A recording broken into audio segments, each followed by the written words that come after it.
back to the channel. Today, I'll take you along as I repair and upgrade my amazing Traxxas X-Maxx Ultimate, making this beast even better than before. My last bash session with this X-Maxx ended with a loud grinding noise coming from the rear drivetrain. It turned out that the input pinion gear to the center differential was badly damaged.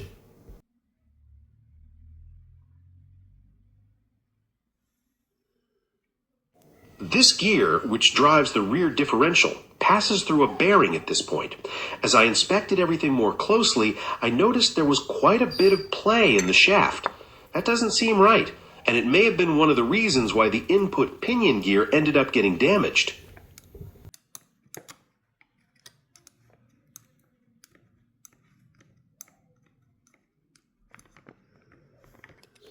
So I picked up a few upgrades from Vitavon, including this beautiful green aluminum rear shock tower. Besides looking great, it should also add some extra strength and durability to the truck. But the most important upgrade is this spiral differential ring gear set, which should make the X-Maxx run much smoother.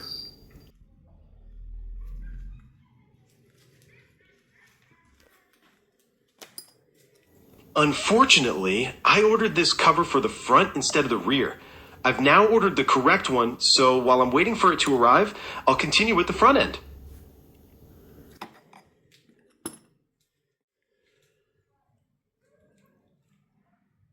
And of course, for the front end, I'm also installing this beautiful green aluminum shock tower, together with the front upper bulkhead and the front upper steering brace. These upgrades should give the front end a lot more strength and support compared to the original parts. And let's be honest, that beautiful green aluminum also makes the X-Maxx look a whole lot more serious. Once everything is installed and tightened up, the front end feels much more solid. So hopefully it won't just look fantastic, but will also handle those big jumps, crashes, and hard landings a little better.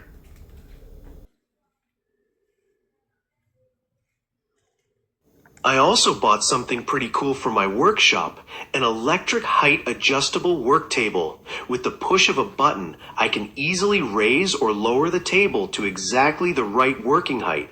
This is going to be absolutely perfect for working on my RC cars, especially when I'm doing longer repairs or upgrades.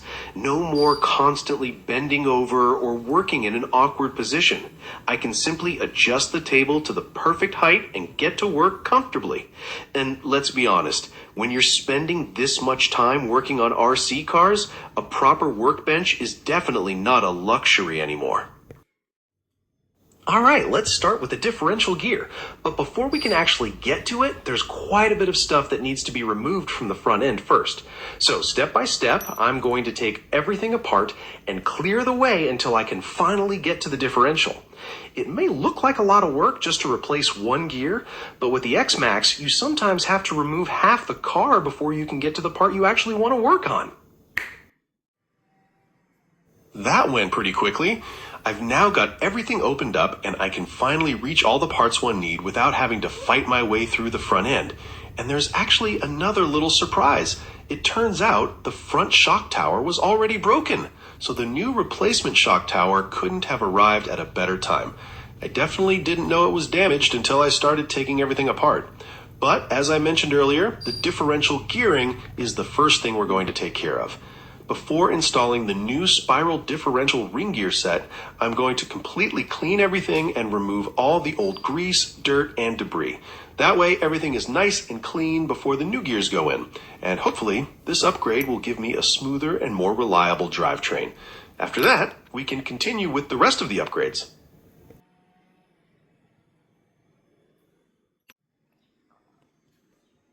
The new differential gears are now installed, and the original gears have been replaced with the upgraded spiral differential ring gear set.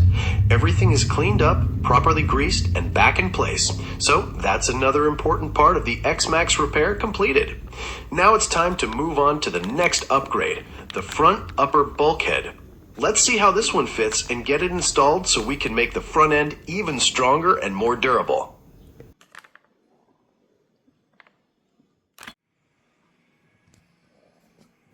With the new front upper bulkhead now installed, I can finally close up the differential.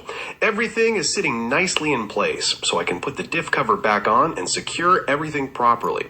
One more step completed, and the front end is slowly starting to come back together.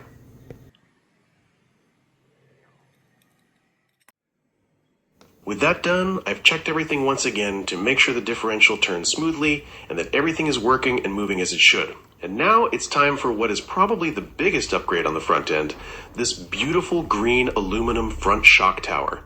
Not only does it look absolutely fantastic, but it should also be a lot stronger than the original plastic shock tower.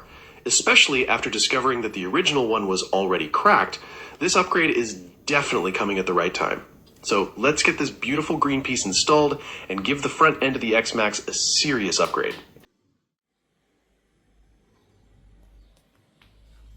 Wow, now that looks seriously impressive. That beautiful green aluminum shock tower really transforms the entire front end of the X-Maxx. It definitely gives the car a much more aggressive and upgraded look. I did have to install everything at once though, because all these parts fit together extremely tightly. Once the shock tower, front upper bulkhead, and steering brace are in place, there isn't a whole lot of room to move things around anymore. There was also one mounting screw for the steering brace that I couldn't tighten as much as I normally would, simply because everything doesn't line up perfectly. I tried a few different ways, but I didn't want to force anything and risk damaging the threads or the parts. Now the big question is this because of the Vitavon parts, or has my used X-Maxx simply been bashed so hard over the years that the chassis and mounting points are no longer perfectly straight? Who knows? But luckily, everything is still mounted very securely. I've checked all the screws, the steering, the suspension, and the differential, and everything moves freely and functions exactly as it should. So despite that little fitting issue, I'm really happy with the result. The front end feels much more solid now, and that green aluminum shock tower looks absolutely fantastic. And with the front end finally finished, it's time to move on to the rear. This is actually where the whole repair started, with that damaged input gear that caused all the trouble in the first place. So now we're going back to the original problem and hopefully getting everything sorted out properly. But just like with the front end, there's quite a bit that needs to be removed before I can get proper access to the differential and drivetrain. So, once again, it's time to take things apart step by step. I'll remove everything that's in the way, clean everything up, and then we can finally get to the rear differential and see exactly what's going on in there.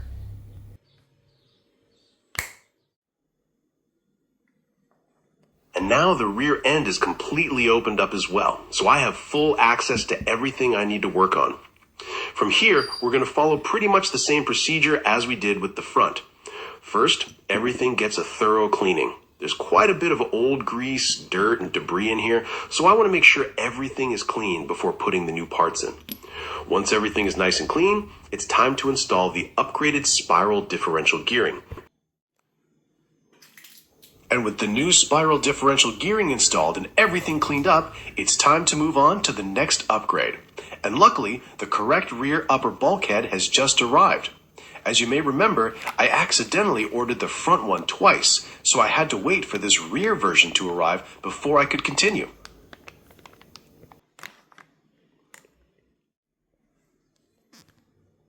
And this fits like a glove. Everything lines up perfectly, and the new rear upper bulkhead fits exactly as it should. Now that the bulkhead is securely in place, it's time to close up the differential and seal everything around the gears. And once again, the installation is nice and easy. Everything fits perfectly and lines up exactly as it should. Of course, I couldn't resist giving it a quick test to see how the new spiral differential gearing sounds and if everything is turning smoothly. But is this actually the sound I want to hear? Honestly, I have no idea. I guess I'll find out when I take the X-Maxx to the bash track and really put some power through it. For now, everything looks good, so let's move on to the final upgrade at the rear shock tower. Once that's installed, the rear end should be finished and we can start putting the X-Maxx back together.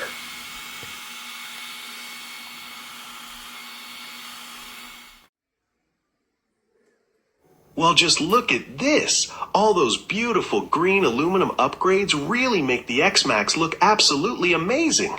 In my opinion, it looks fantastic. But of course, looking good is only half the story.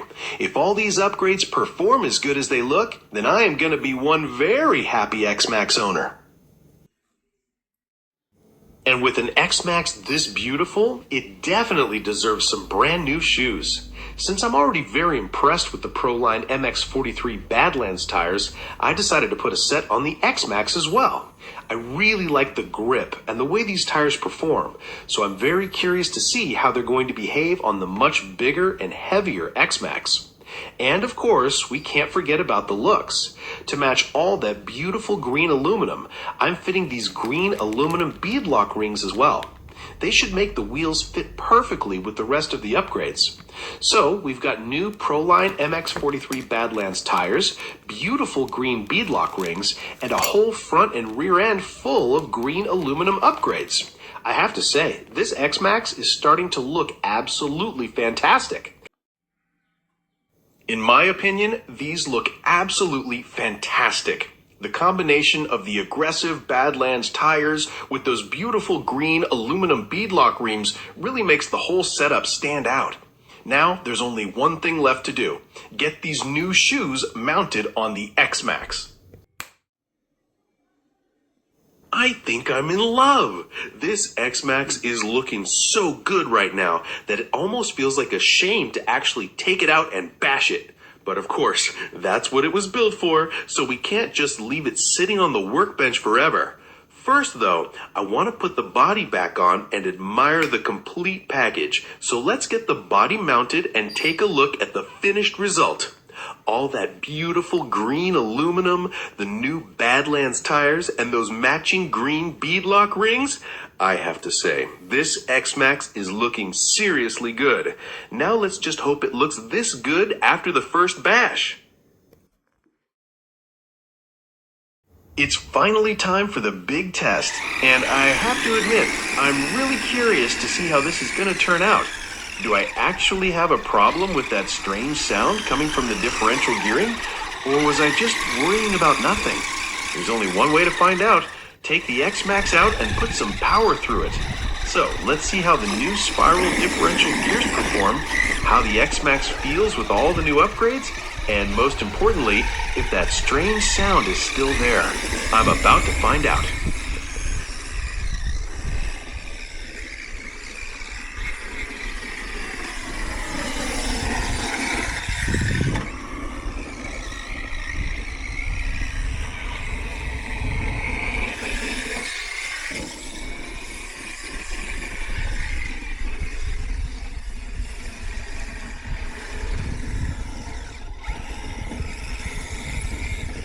Just to be on the safe side, because of that slightly strange sound I noticed earlier, I'm running the X-Maxx on 8S today instead of 12S. You never know. Better safe than sorry.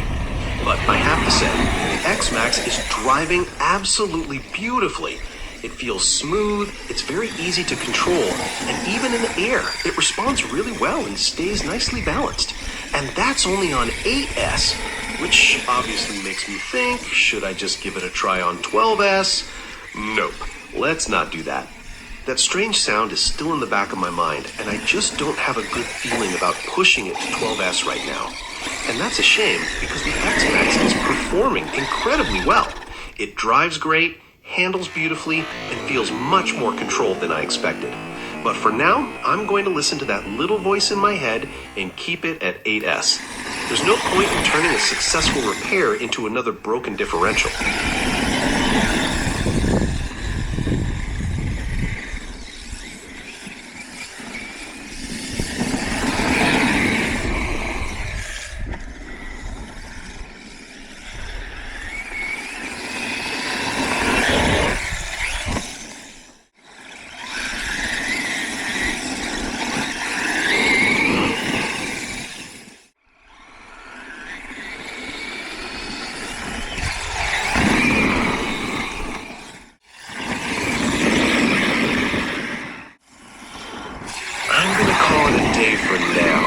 It's time to take the X-Maxx home and figure out exactly what's going wrong.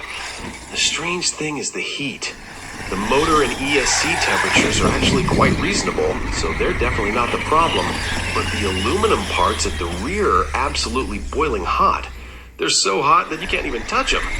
That tells me something is clearly creating way too much friction back there. And I'm pretty sure that could also be the cause of that strange sound I've been hearing. So rather than taking any more chances, I'm stopping here and taking the X-Maxx home. Time to get the tools out, take another look inside, and find out exactly what's causing the problem. Anyway, thanks a lot for watching. I'll keep you guys updated and let you know what I find. But for now, it's time to go home, start investigating, and hopefully figure this mystery out. And as always, stay healthy, keep RCing, and I'll see you in the next RC adventure.